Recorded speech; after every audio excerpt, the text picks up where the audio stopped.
What is something people think is a healthy option but actually isn't? Those stupid juicing detox programs. Your body's liver and kidneys naturally detox your body so long as you drink plenty of water. This whole notion that you are detoxing your body with juice is asinine. The financial director of the worst place I've ever worked decided to go on to a juice detox.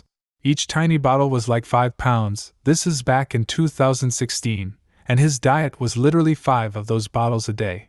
However, during work he would get agitated and lacking energy, so he'd top up with Haribo throughout the day to make sure he didn't collapse.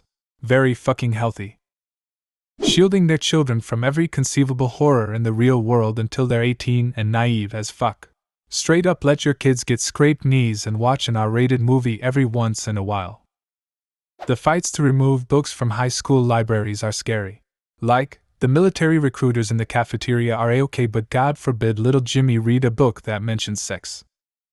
No childhood is complete without being mildly traumatized by an R-rated horror movie at least once.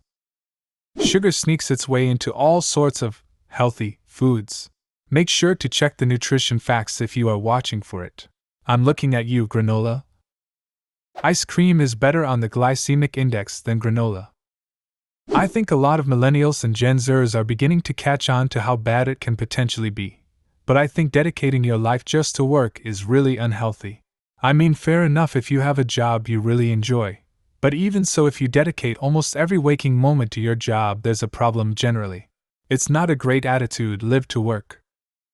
In my experience, millennials are the worst about this. They grew up in a world where you were always reachable. My millennial co-workers have no problem responding to texts and emails off work hours. They are often logging on and doing work in the middle of the night. My fellow Gen Zers are very possessive of our personal time. Work is work and home is home, and we get very offended if you try to mingle those. We remember a time it was impossible to do your work from home. For the Gen Zs, it's really hard to tell just yet. Part of our upbringing. We have to say yes to every task, otherwise we might get fired or demoted for not being a team player. I had a friend in college who believed sub sandwiches were healthy. Like, not specific ones. The Subway health-based commercials made her think that anything served in sub form was healthy. She was eating footlong white bread covered in cheese with double bacon and ham sandwiches with extra cheese, extra mayo, extra oil or ranch and whatever else she wanted on them, or chicken bacon ranch subs with double cheese and double bacon. Devouring them 2 to 3 times a day to lose weight. She hadn't told anyone she was trying to lose weight, but after she gained 75 pounds in a year, some of her friends started asking why she ate so many unhealthy sandwiches every day. Her mind was blown when we told her that sub sandwiches aren't magically healthy just because of the form factor. There's no way anyone can be that blind to nutrition. I hate to break it to you, but yes, there are lots of people that genuinely do not understand. Low-fat, or fat-free, options.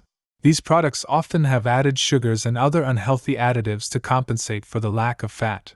In some cases, these options may actually be worse for you than the full-fat versions. And not to mention, they still taste worse than the full-fat versions. Low-fat yogurt is the bane of my existence. Juice. Let's be honest, it's not healthier than Diet Coke for people with blood sugar issues. It does have more nutrients in it, but we have to consider the whole picture as well. Bottling up their emotions so others don't have to hear it, for most people. Worth noting, they have to be released in a healthy way, or it's just as unhealthy. Have a girl in my friend's circle who 100% trauma dumps every single time we see her. She's a CSA survivor, I get it, it was horrible. But she's never been to therapy, she's 31 now, and instead has to repeat the same handful of facts about her traumatic past at least once into every conversation. It's exhausting and makes everything so awkward. And I'm not close enough with her, for that reason, to confront her about it. It's almost like she has Alzheimer's and can't remember she's told us this before. The first few times I met her, I thought maybe she couldn't remember that she told us before, but it's been 4 years and it still happens. Smoothies from smoothie shops. They use sorbets, ice creams, and juices with an insane amount of sugar in them. My sister worked at a smoothie shop and people would always come in after going to the gym. It's not what most people think it is. I really don't get the smoothie craze. I love food so much. I want to eat every calorie and enjoy it immensely. Every meal is special to me. When I run 13 miles, yeah, sure, it's for my health and goals and shit, but it's also for the giant stack of pancakes I eat when I get home. Let's take 1,000 calories and turn it into a drink. That could be so many pancakes.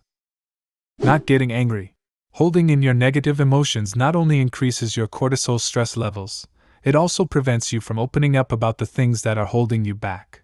If you learn how to talk things out and express frustration before things boil over, you just might find that your relationships are more honest and fulfilling. I've learned that I have this problem. Last week I came home on Friday frustrated by both work, traffic, and bad weather. Barely slept, and on Saturday my PC decided to not cooperate. Frustration boiled over and I accidentally smashed a $300 monitor out of anger. My wife took me for a walk to literally get me to cool off and only told me to talk to her next time when I'm feeling bad. And boy, you feel like a complete ass after you let your anger vent out in that uncontrolled way. Declawing cats. It's literally amputation at the first knuckle. Painful as fuck. Healthy alternatives. Regular trimming and scratching posts. I put a cat tree in front of a window, and my cat rarely scratches on furniture anymore. That's because your cat isn't an a-hole. I did the same thing, and my cat now uses the cat tree as a watchtower to yell at birds and then goes right on obliterating my wife's clothes hamper. Toxic positivity. The people who tell you that you need to love yourself regardless of whatever debilitating disability or mental condition you have, that makes doing so near impossible. Oh my God, as a disabled person, I hate those people so much. I have several debilitating and painful disabilities that make every single day excruciatingly painful. I can't do anything I put my mind to. I'm not superhuman. I'm not being negative. I'm a human being who lives in a lot of pain, and that's difficult. It's okay to acknowledge that. Also, it's fine to call me disabled. Disabled isn't a dirty word. I don't need someone saying, "Oh, don't call yourself like that," like it's a bad word or a negative description of myself. Getting into a relationship to save help fix mend someone. Salads with 1,000 plus calories thanks to extra dressings, toppings, etc. I used to work with a woman that was trying to lose weight before her wedding. She would order a salad every day for lunch with triple ranch and not the fat-free kind. Then after finishing the salad would go to the vending machines and buy a Dr. Pepper and a candy bar. She couldn't understand why she was gaining weight instead of losing it because, in her exact words, "I've just been eating salads." Cereal bars. They are not a replacement for a meal, and most are loaded with an incredible amount of sugar and artificial ingredients, preservatives, etc. Those healthy cookies that taste like fucking nothing. Most of the time they have the same nutritional value as a normal cookie. Just eat your damn chalk chip cookie. Using antibacterial gel on your hands all day every day. Antibacterial soap too. There's obviously plenty of jobs, or specific cases when you have to, but for normal day-to-day stuff, soap and water is enough. And doesn't destroy the flora in your skin. Honestly, a lot of whether or not something is healthy or unhealthy, especially in the context of weight loss, depends on the specific person. For example, I have to avoid eating nuts as a snack because they're extremely calorie-dense while not being at all filling to me, and hence I can overeat them really easily without thinking about them, without any benefits of affecting my hunger level. But for someone who doesn't have my issue with snacking foods, a handful of nuts as a snack would absolutely be a great part of a balanced diet. Fair enough. I tend to avoid nuts because they cause me to die. Being overly empathetic. My girlfriend's trying to diet right now to get more toned. She said she eats a bunch of honey every day because it's healthy and helps her lose weight. I tried explaining that honey is super calorie dense, but I don't know if she's getting the picture, lol. Veggie straws. They are the biggest lie out there for healthy snacks. They're just straw-shaped potato chips, and even the orange and green ones are mostly potato, and all are insanely high in carbs and sodium. I was a kindergarten teacher for 4 years and lost count of how many parents, who refused to give kids sweets chips, would stuff their faces full of veggie straws like they're not the same damn thing. Going keto. Just because it causes weight loss doesn't mean it's healthy. Eating at a nice restaurant as opposed to fast food. You know why the food at the pricey, highbrow restaurant tastes so good? It's because of frankly embarrassing amounts of salt, sugar, and butter. People like to rag on McDonald's because, oh my God! Even the packet of McSalad dressing has high fructose corn syrup in it. Well, guess what? The artisanal locally sourced organic sea salt and basil balsamic vinaigrette from the pricey place is packed full of sugar too. They just use honey or molasses or agave nectar or something like that instead of HFCS, but still, pure liquid calories nonetheless. What's something people think is healthy but isn't? Leave a comment and subscribe to the channel if you want to see more videos like this one.